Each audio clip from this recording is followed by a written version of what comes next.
Buenas tardes, chicas. Vamos a comenzar el día de hoy con una nueva unidad que es justamente la parte de los análisis bioquímicos.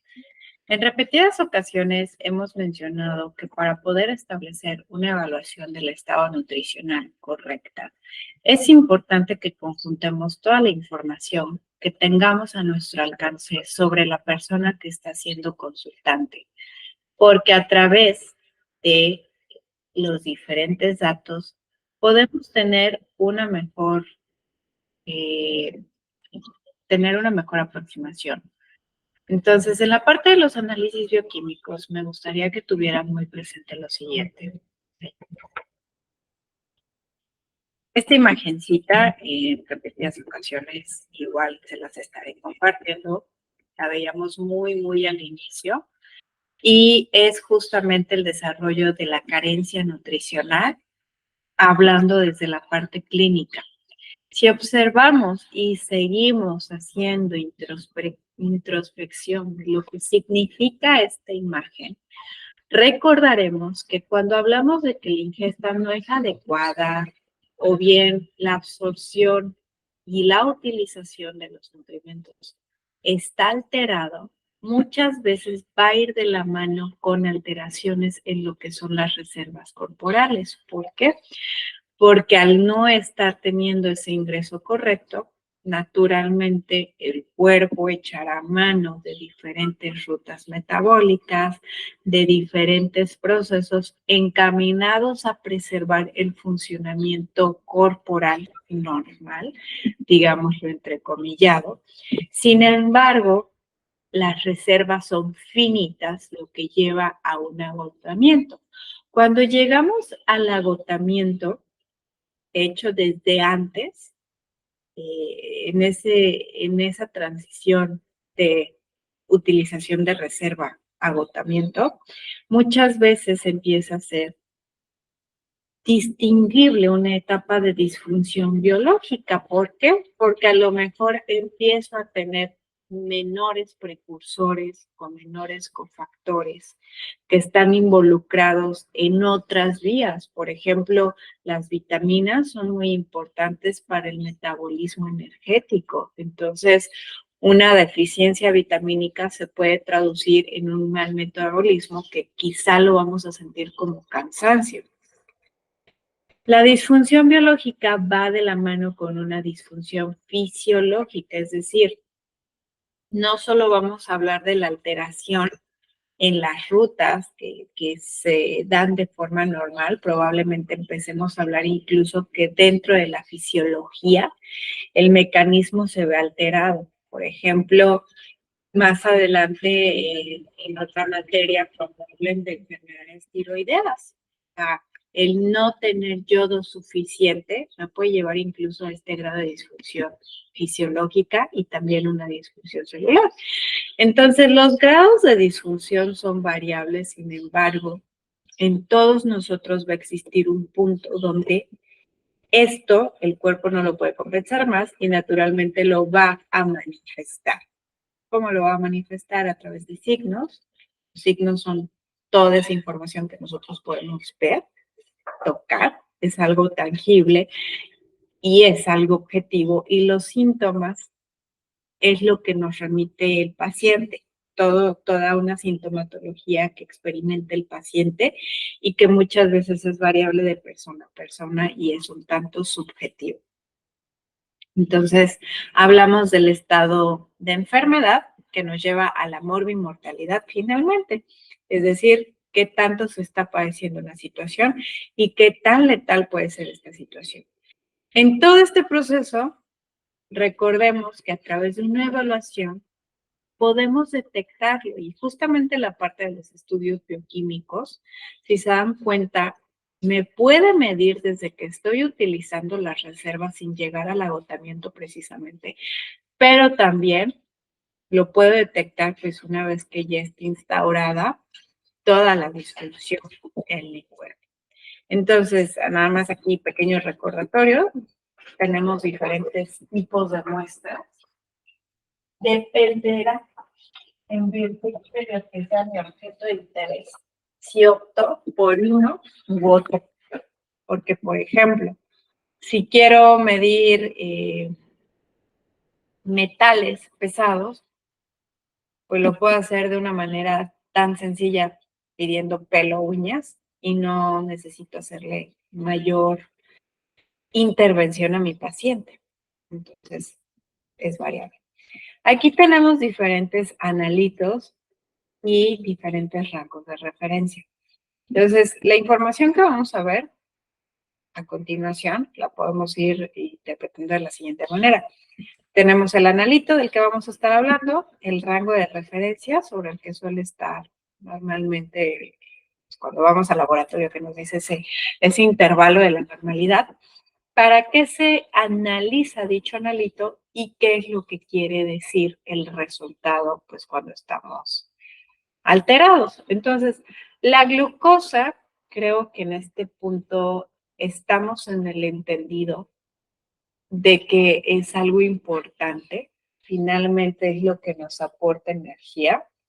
Y recordemos que el cerebro y los eritrocitos son grandes consumidores de glucosa. El cuerpo va a preferir utilizar glucosa a utilizar cuerpos cetónicos, porque metabólicamente es lo que no conlleva mayor transformación, mayor gasto, mayor modificación en la fisiología corporal. Entonces, la glucosa en un estado de normalidad la podemos definir cuando se encuentra por debajo de los 100 miligramos sobre decilitros. A partir de ahí, cualquier valor por encima, pues podemos considerar una prediabetes o incluso la diabetes instaurada tal cual, dependiendo de los autores o el organismo, perdón, que ustedes consulten, ¿no? Por ejemplo, la Asociación Americana de Diabetes, la Federación Mexicana de Diabetes, la Asociación Mexicana de Diabetes, etcétera, pues estipulan diferentes valores. Entonces, también hay situaciones, no precisamente la diabetes, donde podemos tener estados de hiperglucemia. Por ejemplo, cuando sufrimos alguna agresión corporal, alguna lesión, finalmente son factores desencadenantes de estrés y muchas veces esa respuesta fisiológica al estrés es una elevación de la glucosa. Entonces, la elevación de la glucosa, les digo, puede ser por más de un mecanismo. Tenemos un tipo.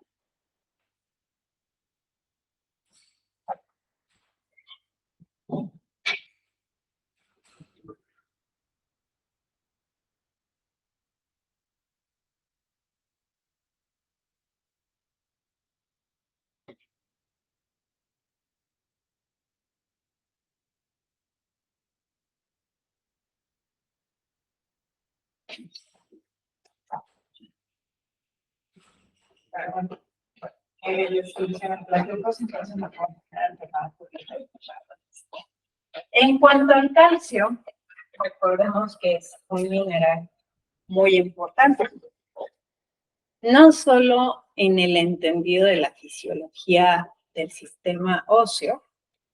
El calcio, recuerden que siempre lo necesitamos para la excitabilidad. Entonces, adicional de esa parte, tiene un papel crucial para otras funciones, por ejemplo, el correcto funcionamiento de las glándulas paratiroides. También, cuando hablamos de problemas renales, muchas veces la eliminación de este va a estar alterada o incluso en ciertos tumores podemos tener alteración del valor del calcio. Entonces, pues el rango, por muy bajo, lo podemos considerar desde 8.5 hasta 9, por ejemplo, a partir de 8,59 hasta 10.5 miligramos sobre decilitros, y aquí les pongo también el valor en milimoles, perdón. Entonces, muchas veces, cuando hablamos de un estado de hipercalcemia, estaremos hablando de estados de alteración endocrina, principalmente. Pero también podemos hablar de cuestiones cancerosas o bien un estado alterado de la vitamina D. Es decir, un exceso de vitamina D condiciona a un exceso de calcio. En el caso inverso, una hipocalcemia, lo que quiere decir es que hay déficit de vitamina D o bien la función renal está comprometida y no solo la renal, puede ser la hepática, entonces se está eliminando, ¿no? Se está dejando ir más calcio de lo habitual. También en patologías de las paratiroideas o bien en el caso de déficit de magnesio y pues bueno, ya les había dicho alteraciones renales, ¿no? Ahora, aquí hay algo bien importante. En situaciones en las que la albúmina sérica es baja, también el calcio muchas veces tiende a alterarse porque van de la mano. Recordemos que la albúmina es una proteína transportadora por excelencia. Ahora, también, también tenemos el sodio, que es importantísimo para todas las funciones corporales que tenemos. O sea, de verdad el sodio es, desgraciadamente lo interpretamos como algo negativo, pero es algo muy importante para nosotros. Los rangos de referencias normalmente están entre 135 a 145 miliequivalentes sobre litros y siempre debemos de tener un balance, tanto de forma extra como intracelular finalmente.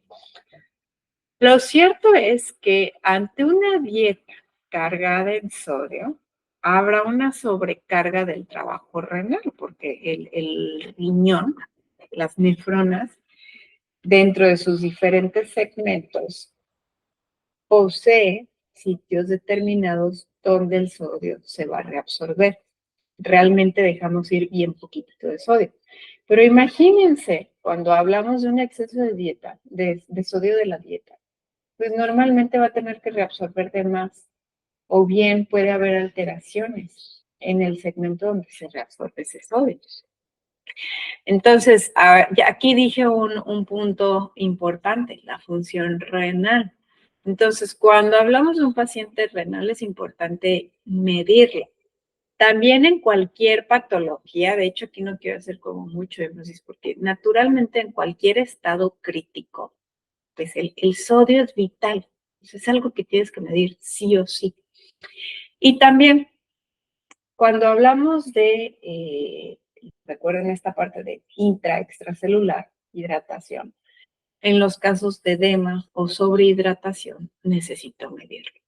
En el caso del potasio pasa exactamente lo mismo. El potasio es muy, muy importante para nuestro organismo. Y de hecho, el rango muchas veces depende del autor, lo pueden encontrar en 3.5 o 3.6 hasta 5 miliequivalentes sobre litros. Y sodio y potasio siempre van como a la par, ¿no? Realmente van jugando. Igual, el funcionamiento renal determinará en gran medida qué tanto potasio tenemos. Si hay alteración renal, pues naturalmente voy a dejar ir más potasio de lo que debería de ir. Y también el potasio, al ser algo tan vital en diferentes patologías críticas, es importante que yo lo esté midiendo. Aquí siendo un tanto simplistas, pero sin entrar en la complejidad de hablar de una patología. Solo recordar, sodio y potasio son esenciales para la vida. En el caso del cloro, también es muy importante, sobre todo hablando en la cuestión del equilibrio ácido-base. Normalmente lo podemos encontrar, depende aquí yo creo que es donde van a encontrar más diferencia, porque lo podemos tener reportado desde 98 a 106 miliequivalentes sobre litros, o bien 101 sobre 111 miliequivalentes sobre decilitros. Entonces, en el caso del cloro, pues igual lo debo de estar midiendo en diferentes estados donde el equilibrio ha sido básico importante, básicamente en todos, ¿no? Entonces, igual en la parte de estados de sobrehidratación y deshidratación. Aquí el nitrógeno ureico en sangre o urea, también conocido, dependerá bibliografía, perdón, que ustedes deben a considerar. A ver, nada más déjenme ver. Denme un segundito.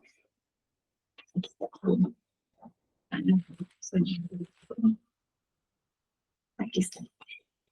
Sí, en efecto. Ya al final les voy a cargar otra tablita con igual los mismos valores de referencia, pero más adelante. Ahorita van a ver por qué no se los paso de una vez. Pero bueno, el nitrógeno ureico en sangre, recuerden el BUN, por sus siglas en inglés, pero normalmente, por ejemplo, lo pueden encontrar en un rango normal de 8 a 22 miligramos sobre decilitros o bien 5 a 20 miligramos sobre decilitros o bien en nanomoles. Entonces, muchas veces lo medimos porque el riñón, recuerden, reabsorbe gran cantidad de iones, líquidos y deja ir productos de desecho, sobre todo del catabolismo. Entonces, ¿cuándo lo vamos a usar? Cuando quiero saber cómo está esa función renal, pero también cuando quiero saber cómo está la función hepática, porque recuerden que el hígado, dentro de sus 1001 funciones, regula metabolismo. Entonces, cuando tengo un paciente con esa situación de alteración renal principalmente y alteración hepática, necesito medirlo sí o sí.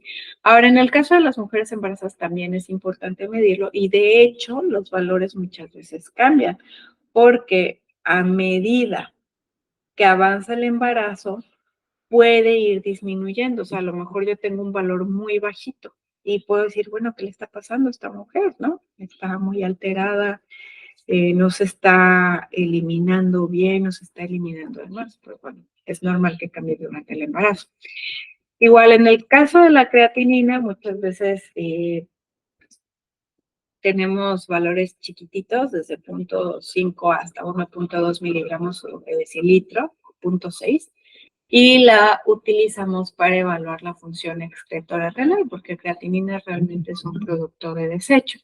Entonces, cuando tengo pacientes con enfermedad renal, también con algún traumatismo o agresión grave, podemos tener alteración. Aquí les puse un dato muy interesante que es reducida en pacientes que están cursando con malnutrición, porque normalmente existe un cociente de nitrógeno ureico en sangre, creatinina 15:1, es decir, hay más nitrógeno, 15 veces más respecto a la creatinina. En el caso de la albúmina, anteriormente, chicas, les estoy hablando ya hace más de 10 años cuando estaba estudiando, a mí me habían comentado que la albúmina principalmente era para medir el estado nutricional, ¿no? Albúmina igual a proteínas. Y no, realmente sí.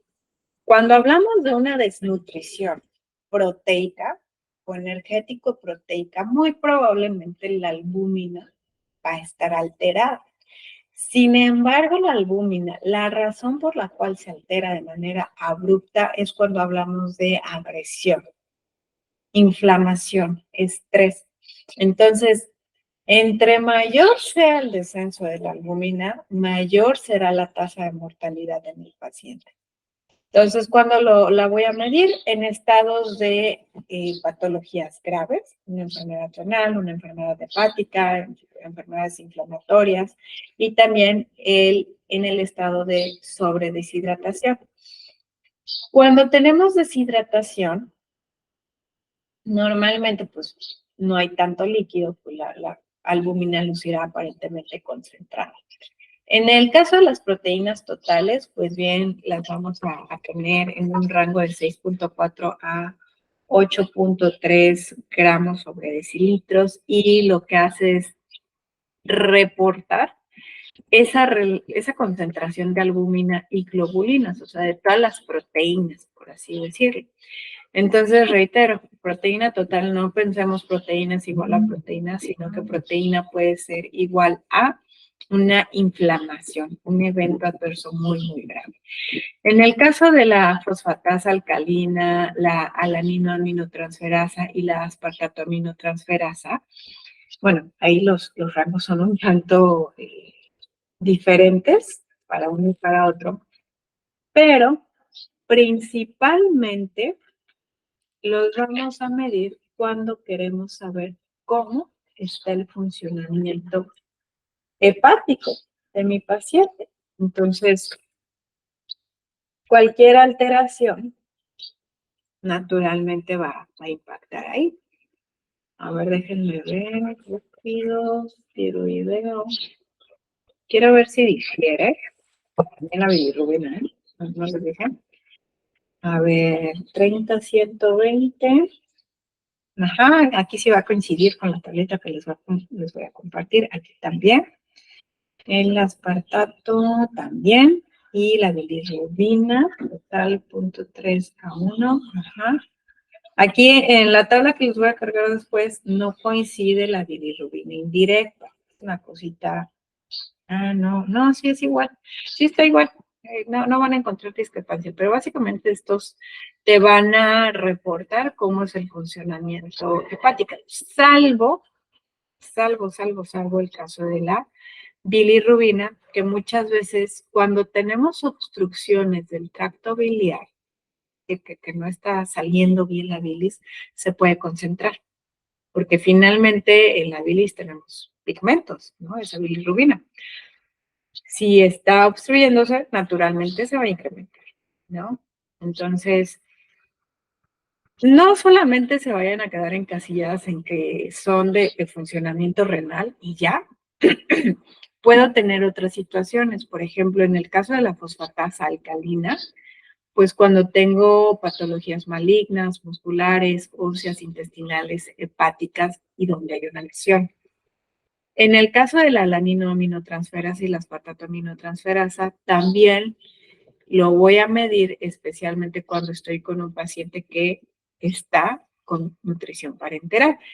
Y en el caso de la bilirrubina, por ejemplo, algunos fármacos pueden aumentarla, si están obstruyéndose vías biliares, se puede aumentar, enfermedades de conductos biliares, se puede aumentar, inmadurez hepáticas, en algunas anemias. Ahí es como la única diferente. En el caso, perdón. No creo que son todos, tenemos muchísimos más, ¿no? Que ahorita lo puse como los de batalla, pero tenemos también, por ejemplo, el colesterol total, que nos va a dar la información relacionada con el colesterol, ¿no? O sea, composición. Entonces, dentro del colesterol, recordemos que si yo pido un perfil de lípidos, me van a reportar el colesterol HDL, LDL, VLDL, o sea, high density, low density, very low density, y que normalmente, hablando dentro de la totalidad, lo ideal es que esté por debajo de 200 miligramos sobre decilitro. ¿Cuándo lo voy a medir? Cuando a lo mejor existe algún padecimiento, pero también entra dentro de esas pruebas básicas que debo de realizar. Y ojo, dentro del colesterol existen hipercolesterolemias de tipo familiar. Entran factores genéticos, pero ¿cómo vamos a saber que es genético y no dietario? Porque normalmente las cifras son muy, muy altas. Ya lo irán viendo en experiencias educativas posteriores. En cuanto a la parte de los triglicéridos, lo ideal es que estén por debajo del 100. De hecho, pues ya cualquier valor, perdón, por encima de 150, o sea, hay quienes lo manejan. Ahí es donde yo creo que van a encontrar más diferencia. Normalmente, yo creo que la mayoría lo coloca hasta por debajo de 150. Por encima ya estamos hablando de que es patológico. Algunos autores lo clasifican con base si es hombre o si es mujer. Por ejemplo, 40-160 en el caso de varones, un poquito más, y en el caso de mujeres de 35 a 135 miligramos sobre decilitros. Entonces, recordemos que los triglicéridos pueden estar elevados, sí, por una dieta mala, pero realmente cuando hablamos de una alteración en el metabolismo, ¿cuándo vamos a tener los triglicéridos elevados? Sobre todo hablando en el contexto del ayuno, cuando se pide el ayuno. Pues que se están movilizando reservas del tejido adiposo. ¿Y cuándo vamos a tener eso? cuando no se está pensando que tenemos glucosa suficiente, por ejemplo, en una resistencia a la insulina, que normalmente es característica en la diabetes tipo 2. También en casos genéticos van a condicionarse cifras muy altas. ¿Qué tan altas? Pues pueden llegar hasta 700, 1000, 1500 miligramos por decilitros, o sea, muy, muy altas en realidad. Otros análisis que podemos hacer, pues, es la parte del estudio de las heces encaminado a buscar grasas y vitaminas, además de lo obvio que son los patógenos. En el caso de la orina, la mediré cuando estoy buscando detectar ciertas células, por ejemplo, o bien se están eliminando algunos componentes que no desearía, por ejemplo, glucosa, muchas células epiteliales, cristales, minerales, incluso proteínas. La orina, a ver, déjame ver, no lo puedo. La orina, puedo hacer el examen general de orina, pero también puedo hacer la prueba de proteína en orina de 24 horas, que en ese caso me permite tener un dato muy importante, que es estimar la tasa de filtración glomerular y saber si el paciente cursa o no con una enfermedad renal. También es importante, cuando hablamos de pruebas, hablar del estado de nutrición. ¿Por qué? Porque cuando estoy deshidratado o sobrehidratado tendré diferentes características. Por ejemplo, en el caso de la deshidratación, la pérdida de peso es muy evidente. Recuerden, por cada molécula de glucosa o de proteína, bueno, de glucógeno o de proteína, tengo 4 moléculas de agua. Entonces, pues sí, naturalmente, cuando pierdo uno u otro, va a ir agua. La turgencia cutánea disminuye, nos vemos todos acartonados, igual lengua, la boca, los ojos se ven secos, hay hipotensión, el pulso es débil y rápido, porque finalmente no existe el mismo nivel de la volemia está alterada, el relleno capilar es lento y, ojo, este dato es importante, la temperatura corporal normalmente es baja, de 35 a 36.7. Puede no sonar grave, pero ustedes pues pueden considerar en su consulta tener un termómetro y decir, a ver, vamos a tomar la temperatura. Ven que el paciente tiene 36, le pueden preguntar, oye, ¿tomaste agua suficiente? Observan ojos, observan boca, ven que los labios están cuarteados, se le ve la piel un poquito seca, pues está deshidratado, ¿no? Un poquito. La orina también es poquita, las extremidades tienden a ser frías, las manitas, los pies, las piernas, y en casos muy severos, pues la persona puede estar desorientada. La otra cara de la moneda es la sobrehidratación, perdón, que podemos tener edemas, ¿no? Sobre todo un edema periférico. Es lo más característico en algunas enfermedades renales, pero también, por ejemplo, en el embarazo es normal el edema. El edema se puede dar por muchas causas, así que puede no quedarse solo con ese dato de edema. Puedo tener un aumento rápido de peso, pero me voy a dar cuenta porque cuando presiono, o sea, yo puedo presionar esa zona y se va a tardar un tantito en volver a la normalidad. Habrá distensión en las venas del cuello, se van a ver grandotas, las venas se van a vaciar lentos, el pulso es saltón. En algunos casos puedo tener mucha pipí y ya en casos más patológicos, bueno, situaciones más clínicas, críticas, pues puedo tener ascitis, incluso un edema pulmonar, o sea, ascitis y edema pulmonar, dependiendo. En el caso de la valoración de la inflamación, es importante que yo las considere cuando existen infecciones o enfermedades agudas, traumatismos de cualquier tipo, que iban manejando en X o Y y chocaron, pues hay que venir cómo está infectado.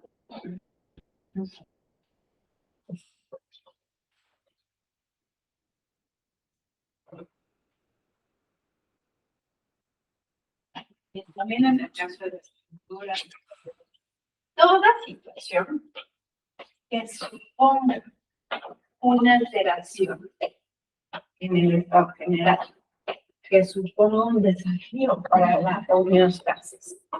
Entonces, tengo diferentes proteínas. Proteínas de fase aguda, positivas y negativas. La mayoría, se producen en el hígado. Realmente la mayoría, el hígado es el responsable. ¿Por qué? Porque el hígado tiene muchas funciones. Entonces, vamos a revisar algunas.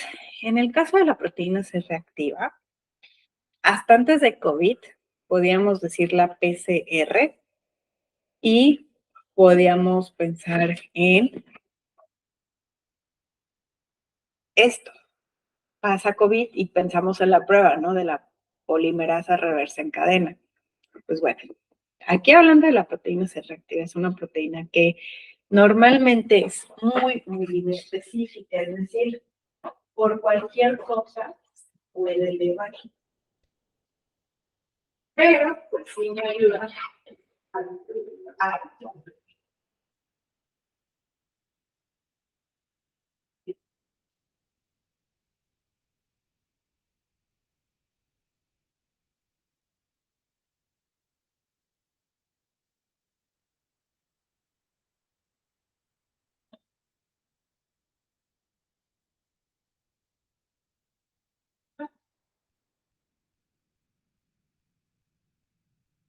okay, tengo también otras proteínas de fase aguda positivas, como es el caso de la ferritina, que normalmente también está asociada con el hierro, ¿no? Es la proteína que transporta al hierro. Pues de manera inmediata ante un estado de inflamación se altera. De hecho, es normal que se secreten primero proteínas de fase aguda positivas y en respuesta a toda la inflamación, a toda la elevación de citocinas, de interleucinas, vienen las proteínas de fase aguda negativas, como es la albúmina, que les decía, albúmina no es igual a proteína, sino inflamación, la transferrina, la prealbúmina, o también conocida como transtiretina, y la proteína fijadora del retinol.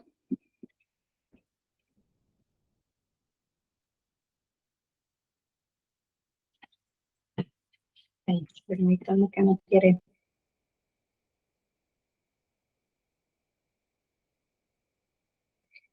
avanzar. Ay, no quiere. No, no pasé.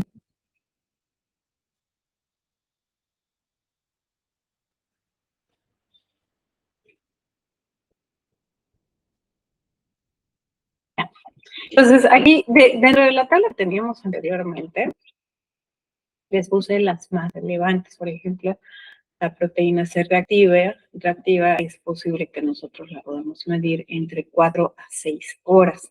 Sin embargo, dentro de las desventajas que posee es que es inespecífica. En el caso de la ferritina, yo la puedo medir después del traumatismo y el valor máximo lo tendremos a los 5 a 7 días. En el caso de la albúmina tiene una semivida de 18 a 21 días, entonces, por ejemplo, entra esta parte que es importante que reflexionemos. Yo puedo tener un paciente con desnutrición, que cursa con una desnutrición crónica. Entonces, quiero que observen esa semivida de la albúmina. O sea, realmente es considerable, no tanta como la del eritrocito, pero sí es considerable, 21 días. Entonces, todavía da chance en la desnutrición a que se encuentren los valores más o menos cercanos a la normalidad. En el caso de una lesión, de una agresión, lo normal es que el cambio sea brusco. ¿Por qué? Por esta cuestión de la semivida.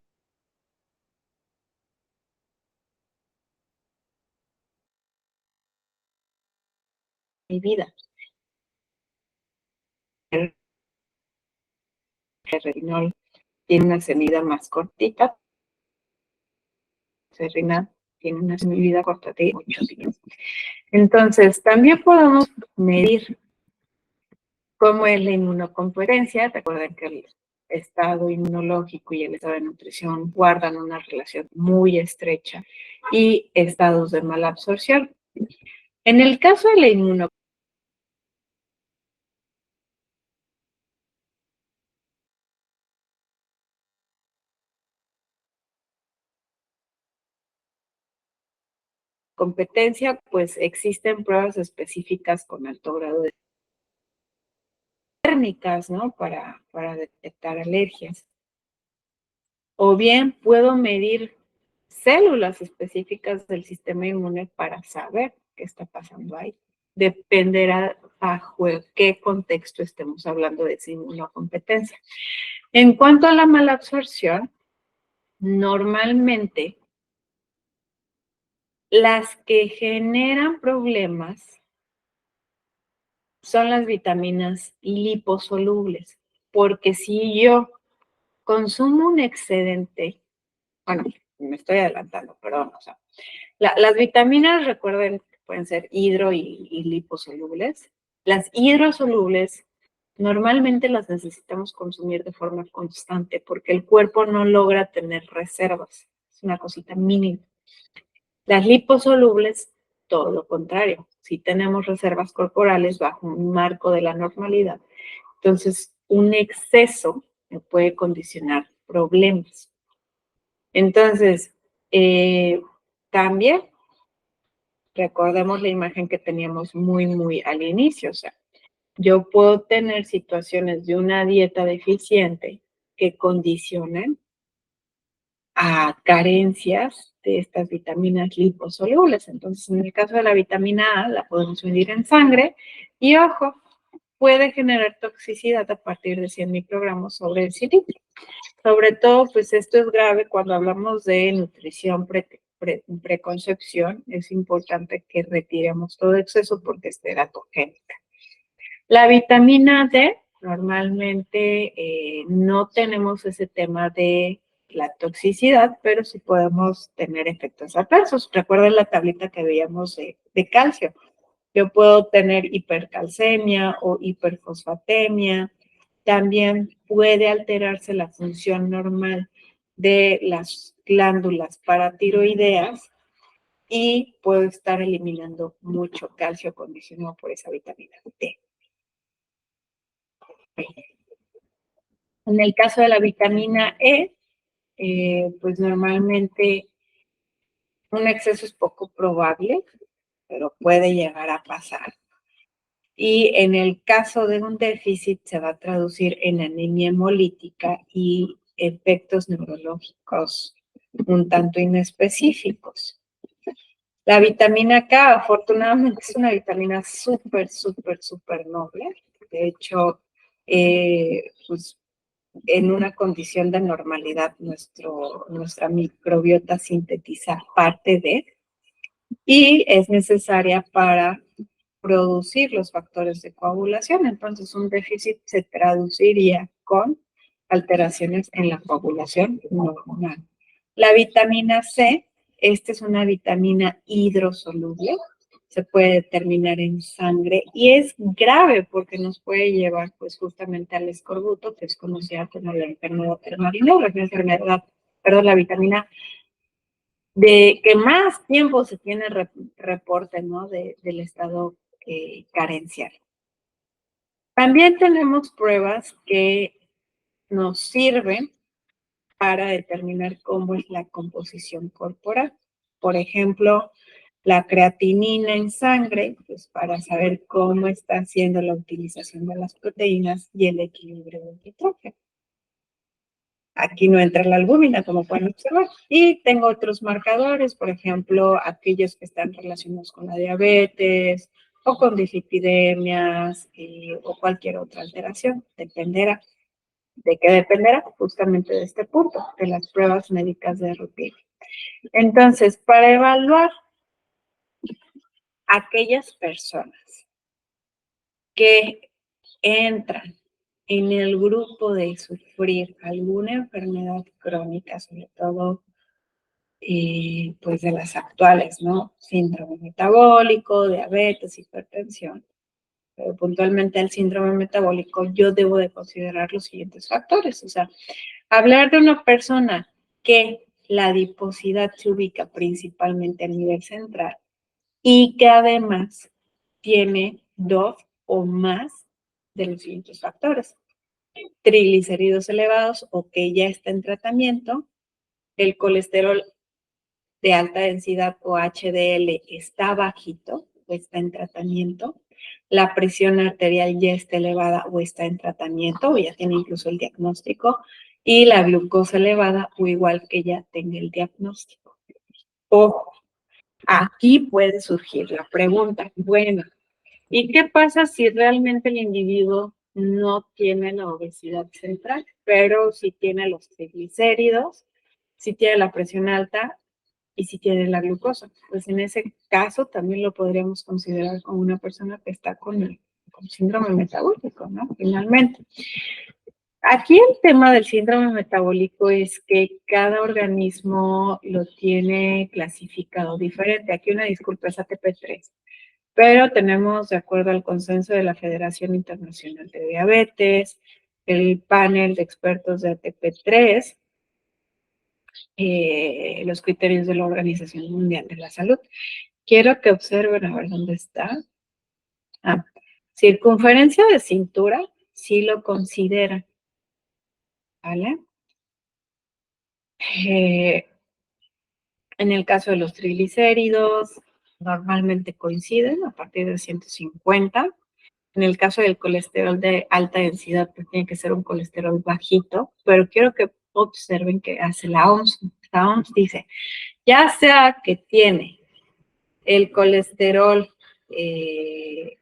bueno, los triglicéridos altos o el colesterol alterado, ¿sale? En el caso de la presión arterial, cambia un poquito, si se dan cuenta la OMS es un poquito más laxa con el valor, mientras que la Federación Internacional de Diabetes y el panel ATP cambia. La glucosa, igual es bien variable, ¿no? La glucosa en ayuno de la OMS nos lo ponen por encima de 110 miligramos sobre decilitros. También depende si hablamos de una glucosa postprandial, o sea, ahí lo van clasificando diferente. Entonces, por último, quiero que observen en el caso de la excreción urinaria de albúmina. Solamente la OMS lo considera, las demás no. Entonces, ese es el tema con el síndrome metabólico, que pues cada organización lo tiene diferente, la población es diferente. Ahora, en el caso del colesterol, pues tenemos la prueba del perfil de lípidos, donde yo puedo medir el colesterol total, el colesterol de alta, baja densidad, igual el very low density, los triglicéridos y la lipoproteína A. Aquí están todos los valores reportados. En cuanto al metabolismo de la glucosa, recordemos que la diabetes en sí es resultado de 3 situaciones. O porque se secreta poquita, por alguna cuestión no funcionan bien las células beta-pancreáticas, o no ejerce bien su efecto, porque muchas veces hablamos de una resistencia insulínica, o bien una mezcla. Entonces, para poder tener una aproximación bioquímicamente hablando de la glucosa, pues puedo hacer una prueba de glucosa en ayuno al azar, perdón, una hemoglobina glucosilada y incluso medir la fructosamina sérica, que no es lo más habitual. Lo más habitual justamente es la prueba de la glucosa en ayuno. También podemos medir una glucosa postprandial o una glucosa casual, y en el caso de la hemoglobina glucosilada, pues nos da el valor en concentrante. Ahora, tal cual, para diagnosticar, por lo general, muchas veces la prueba sugerida es la curva de tolerancia oral a la glucosa, donde, pues dependiendo el valor final, podemos decir que en efecto estamos hablando de diabetes o no.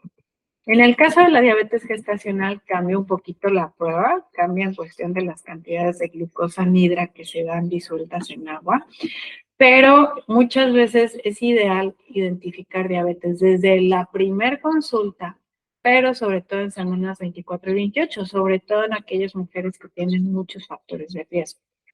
Y en dado caso de que haya cursado con diabetes gestacional, es importante que 6 a 12 semanas por parto se corrobore si se normalizó o sigue. ¿Por qué? Porque en ese caso estaremos hablando de que la diabetes quedó instaurada. En cuanto a las funciones tiroideas, es importante medir la hormona estimulante de tiroides porque si la encuentro alterada, pues me puede estar indicando que hay hipotiroidismo, ¿no? O sea, no están funcionando de forma normal. También, aparte de medir la hormona estimulante de tiroides, puedo medir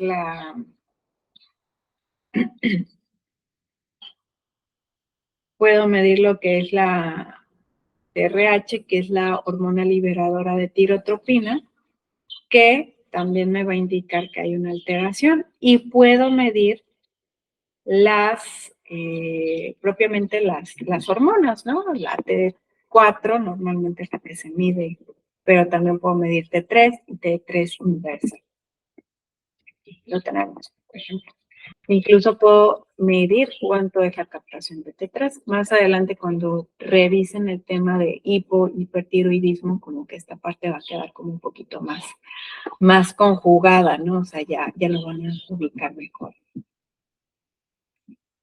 También las pruebas de gabinete y para evaluar la función orgánica, pues siempre está la vieja y confiable química sanguínea, que normalmente me dice un poquito de todo, un poquito del metabolismo, un poquito del funcionamiento hepático y un poquito del funcionamiento renal. Tengo la prueba de biometría hemática que me describe todas las células de la sangre. La fórmula roja, que es relacionada a la parte de los eritrocitos. La fórmula blanca está relacionada con los leucocitos. Y ojo, hay ciertas situaciones que pueden alterar los resultados, como el estado de hidratación, si hay anemias, si hay infecciones crónicas o pérdida de sangre, por lo cual es importante ser un poquito críticos con los resultados y siempre corroboremos. ¿Qué tal si me sale alguna alteración en la fórmula roja, pero no me hace sentido con la parte clínica? Entonces es importante que corrobore, ¿no? Les digo, tampoco hay que ser centrados en la bioquímica y decir este es el absoluto. ¿Por qué? Porque necesito preguntar una parte clínica y también necesito evaluar una parte dietética y decir, ¿tiene sentido? Si es escaso el consumo, si me está refiriendo síntomas, ¿vale? El uroanálisis, bueno, a grandes rasgos el ego siempre nos reporta 3 aspectos básicos: aspecto y color, la evaluación química y una evaluación microscópica. Sin embargo, si yo lo quiero hacer más en extenso, lo que hago es pedir una prueba de orina en 24 horas para saber cómo está la función renal. Entonces, básicamente esta es toda la unidad, chicas, y de tarea van a llevar lo siguiente. Ahí, denme un segundito.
Antropología distinta.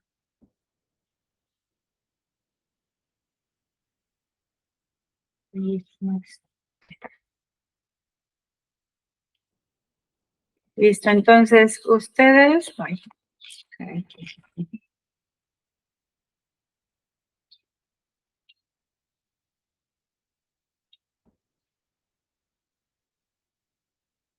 en la unidad 4, dentro de la evaluación bioquímica, vayan al apartado que dice valores de referencia. Una disculpa por la fecha, no hagan caso, pero deberán investigar los valores de referencia de las pruebas en sangre y orina que más se utilizan. En dado caso de que sean diferentes para niños y adultos, por ejemplo, en mujeres embarazadas, deberán de colocar el valor para cada grupo de edad. De hecho, para esta actividad ustedes se pueden apoyar en el apartado que dice material de consulta.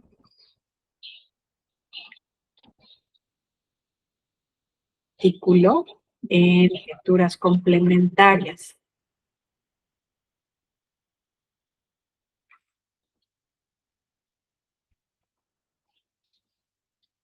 Ay, aquí está. No me lo quería cargar, pero en lecturas complementarias está el artículo, bueno, es una revisión de Carrillo Mora y reporta los valores de laboratorio normales en el embarazo separados por trimestre porque van cambiando, ¿sale? Entonces ahí les dejé ese dato porque les puede ser de utilidad. Y sin falta en la siguiente clase, bueno, cuando ya ustedes lo hayan reportado, les comparto las tablitas que les decía para que ahora sí podamos tener como una perspectiva más amplia. No es que un valor sea más deseable que otro o que este sea el absoluto, es que recordemos que dependiendo del autor que se consulte, se puede considerar uno u otro como el valor de referencia. Nada más eso. Entonces, para que no se me estresen.